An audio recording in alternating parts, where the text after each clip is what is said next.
सूरज, पृथ्वी और चांद, इनके वजह से होने वाली अलग अलग प्राकृतिक घटनाओं का अभ्यास हम मॉडल की मदद से करेंगे। इसके लिए हमने इस्तेमाल किए हैं अलग अलग आकार के गेंद, कुछ मोती और बहुत सारे गियर्स।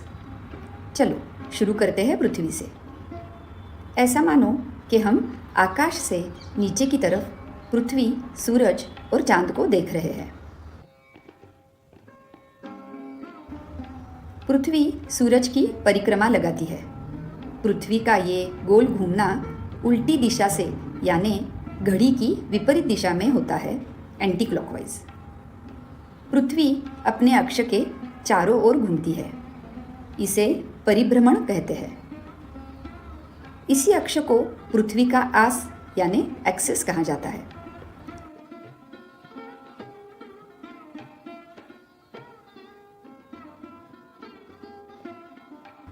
पृथ्वी का ये आस यानी एक्सिस थोड़ा टेढ़ा है। वो दक्षिणोत्तर झुक के ध्रुव के अक्ष की ओर 23.5 अंश से अवरोधित है।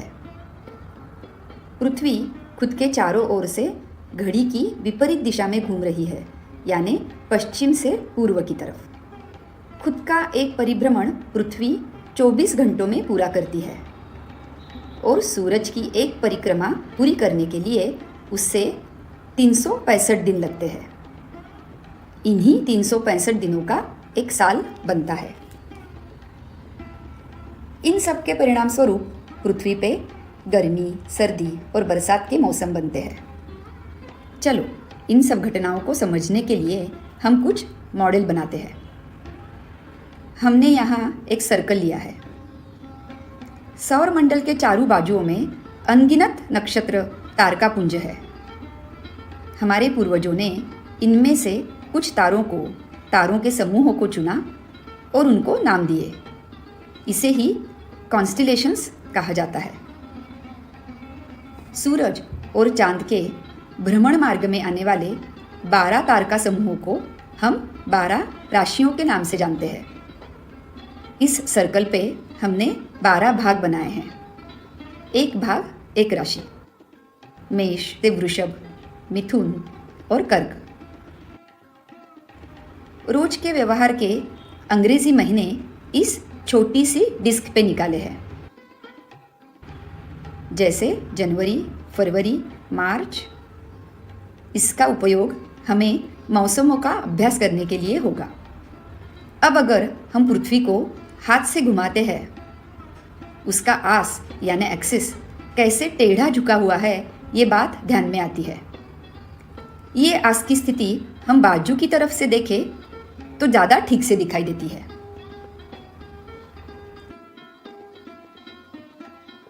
शुरू करते हैं 21 जून से। ये है भूमध्य रेखा यानी इक्वेटर, पृथ्वी को 2 भागों में बांटने वाली काल्पनिक रेखा। ऊपरी भाग उत्तरी गोलार्ध, नॉर्दर्न हेमिस्फीयर, और नीचे का भाग दक्षिण गोलार्ध, साउदर्न हेमिस्फीयर। उत्तरी गोलार्ध में 21 जून ये साल का सबसे बड़ा दिन। इस दिन पृथ्वी का उत्तर ध्रुव, नॉर्थ पोल, सूरज की ओर सबसे ज़्यादा कोण में झुका होता है। इसी वजह से पृथ्वी पे उत्तरी गोलार्ध में ये दिन सबसे ज़्यादा प्रकाशमय, सबसे लंबा होता है और रात सबसे छोटी। इससे बराबर विपरीत स्थिति इस दिन दक्षिण गोलार्ध में होती है। दिन छोटा तो रात लंबी। 22 सितंबर। इस स्थिति में कौन सा भी गोलार्ध सूरज की ओर झुका नहीं होता है। सूरज भूमध्य रेखा पर स्थित होने की वजह से सब जगह पर 12 घंटे का दिन और 12 घंटे की रात।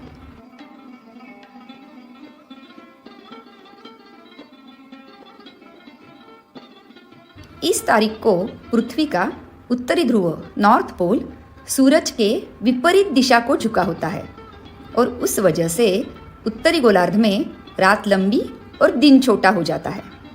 इसी समय पर दक्षिण गोलार्ध में सबसे बड़ा दिन और सबसे छोटी रात होती है। इस स्थिति में कौन सा भी गोलार्ध सूरज की ओर झुका नहीं होता है। सूरज भूमध्य रेखा पर स्थित होने की वजह से सब जगह पर 12 घंटे का दिन और 12 घंटे की रात।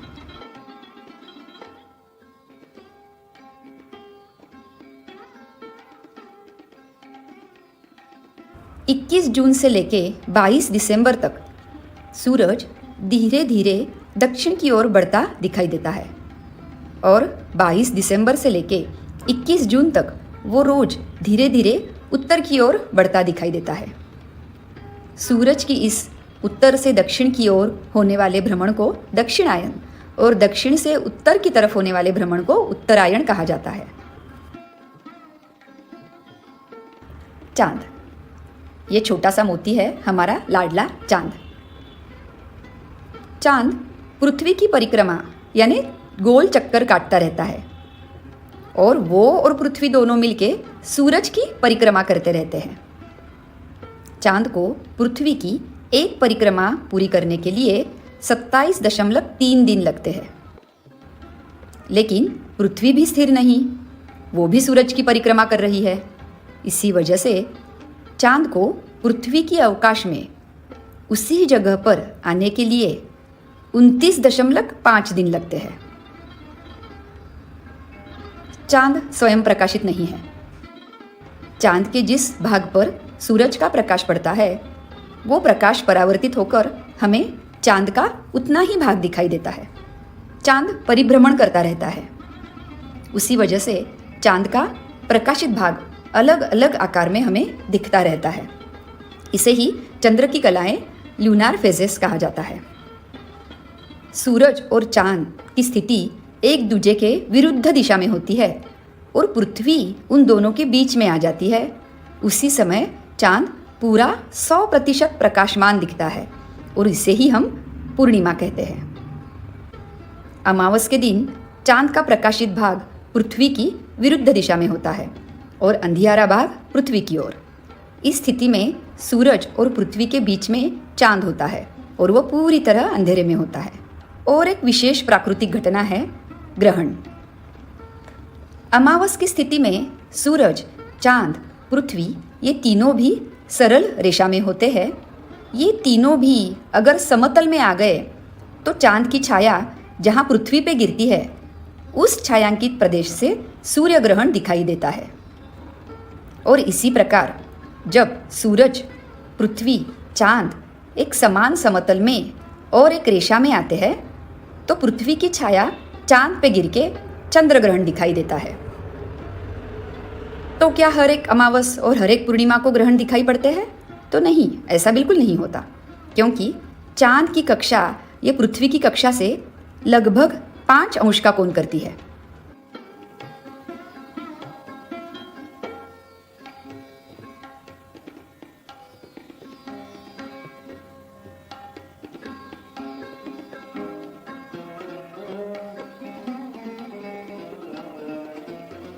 उस वजह से चांद सूरज और पृथ्वी के समतल में नहीं होते हुए कभी ऊपर कभी नीचे की तरफ होता है और इसी कारण हर एक अमावस और हर एक पूर्णिमा को ग्रहण ये घटना नहीं बनती और वो एक विशेष घटना मालूम पड़ती है।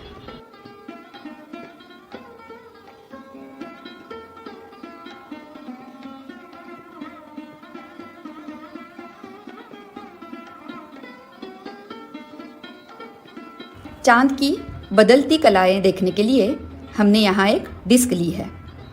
एक अमावस से लेकर अगली अमावस तक जितने दिन लगते हैं उसका कालमापन हिंदू काल गणना अनुसार महीनों में किया जाता है। इससे चांद्रमास ऐसा कहा जाता है।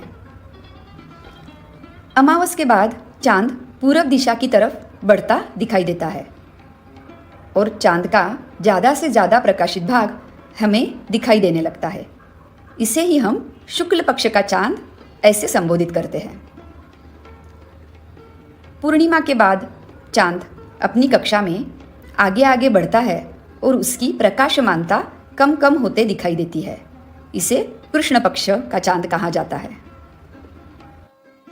चांद को खुद के चारों ओर घूमने के लिए लगने वाला समय और उसे पृथ्वी की परिक्रमा करने के लिए लगने वाला समय समान होने की वजह से चांद की हर बार एक ही बाजू पृथ्वी की ओर आती है। यहाँ इस बाजू को हमने एक लाल रेखा खींची है। चांद ने पृथ्वी की एक परिक्रमा पूर्ण करने पर भी इस रेखा ने अपनी जगह नहीं बदली। मकर संक्रांति के दिन सूरज धनु राशि से निकलकर मकर राशि में प्रवेश करता है। इसका अर्थ क्या हुआ? सच में देखा तो सूरज निश्चल है, पृथ्वी घूम रही है। उस वजह से सूरज घूम रहा है ऐसे प्रतीत होता है। इस आकाशमंडल में दूर पर रहने वाले अनेक तारका समूह भी निश्चल है। इनके संदर्भ से ही हम सूरज की स्थिति को प्रमाणित करते हैं। इंग्लिश कालगणना के अनुसार मकर संक्रांति 14 जनवरी को ही आती है, पर हर कुछ सालों के बाद ये इंग्लिश तारीख एक एक दिन आगे जाती नजर आएगी।